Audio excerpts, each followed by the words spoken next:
কিছু technique follow করে খুব সহজেই রিয়েলিস্টিক গাছ পেইন্ট করা সম্ভব। গাছ পেইন্টিং এর জন্য নিয়ে নিলাম ইয়েলো, ব্লু, ব্ল্যাক, গ্রিন কালারের 3টি শেড এবং আরো 2টি কালার। এই 2টি কালারের নাম আমার জানা নেই, তবে গাছের উজ্জ্বলতা বোঝাতে এই 2টি কালার ব্যবহার করা যায়। লাইনের ব্রাশ নিয়ে নিলাম গাছের স্ট্রাকচার দিতে। পাতার জন্য নিয়ে নিলাম 8 নাম্বার ব্রাশ। ব্ল্যাকের সাথে হালকা একটু ব্লু মিক্স করে গাছের স্ট্রাকচার দিয়ে নিলাম। সঠিক ব্যবহার না করায় লাইনের ব্রাশটা এলোমেলো হয়ে গেছে, লাইন টানা সম্ভব হচ্ছিল না। পরে একটা চিকন ফ্ল্যাট ব্রাশ নিয়ে স্ট্রাকচার দিয়ে নিই। কিছু রুল ফলো করলে একটা ব্রাশ দীর্ঘদিন ইউজ করা সম্ভব। কেউ যদি রুলসগুলো জানতে চাই কমেন্ট করে, তাহলে অবশ্যই ভিডিও নিয়ে আসবো। প্রথম লেয়ার দিয়ে নিলাম, পরে রিয়েলিস্টিক করার জন্য শ্যাডো এবং লাইটে কাজ করবো। তবে সন্ধ্যা বা ভোরবেলা গাছ হলে পুরো গাছটা কালোই হতো, কারণ সকাল সন্ধ্যা চারপাশে সবকিছু ডার্ক দেখা যায়। আবার স্পট ও টাইম অনুযায়ী পরিবেশের কালারও ভিন্ন রকমের হয়। গ্রিনের ভিতরে হালকা ব্ল্যাক মিক্সড করে গাছের পাতা প্রথম শেড দিয়ে নিলাম। ব্রাশের সাথে রং লাগিয়ে এভাবে আস্তে ট্যাপ ট্যাপ করে পাতার কাজ করবো।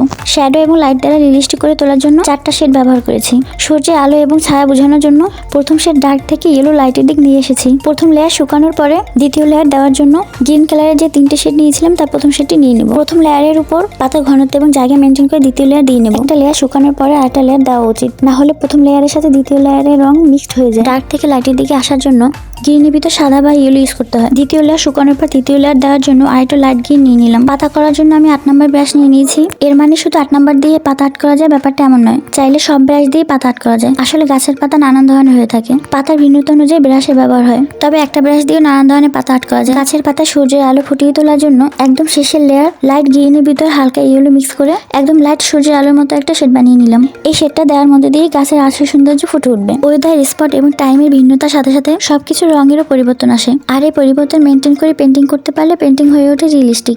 গাছের পাতার উপর সূর্যের আলো বোঝানোর জন্য গাছের যেই সাইডটাতে সূর্য অবস্থান করে সেই সাইডে এই ইয়েলো বা লাইট গ্রিনের শেডটা দিয়ে নিব, যার ফলে লাইট এবং শ্যাডো দ্বারা মনে হবে গাছের পাতার উপর সূর্যের আলো প্রতিফলিত হয়েছে এবং এর মাধ্যমে গাছটা হয়ে উঠবে রিয়েলিস্টিক। গাছের পাতা রং করার সময় খেয়াল রাখতে হবে এমনভাবে যেন রং করা হয় না যাতে পাতার থোকা, ঝোপ বা ঝাড় যাই বলি না কেন তা বোঝা যায় না। এই বিষয়টা খেয়াল করে কাজ করলেই পাতার থোকা বোঝা যাবে, না হলে সব রং মিলে গিয়ে পাতার থোকা বোঝা যাবে না।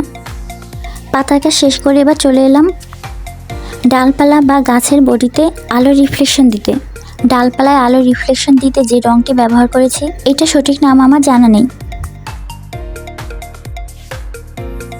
গাছের শাখা পোশাখা বা বডিতে যে শুধুমাত্র একটা কালার হয় এমনটা না, তাই এখানে আমি বাদামি বা খয়েরি টাইপের একটা রং দিয়ে গাছের বডিতে আর একটু কাজ করে নিই। একটু মাটির কাজ করে নিলাম, না হলে তার গাছ গাছ মনে হলো না।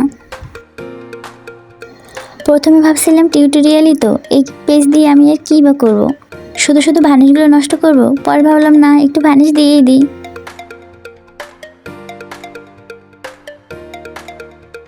অ্যান্ড ফাইনালি দেখতে যেমন হলো। আজকের মতো আল্লাহ হাফেজ, টাটা, সাথেই থাকুন।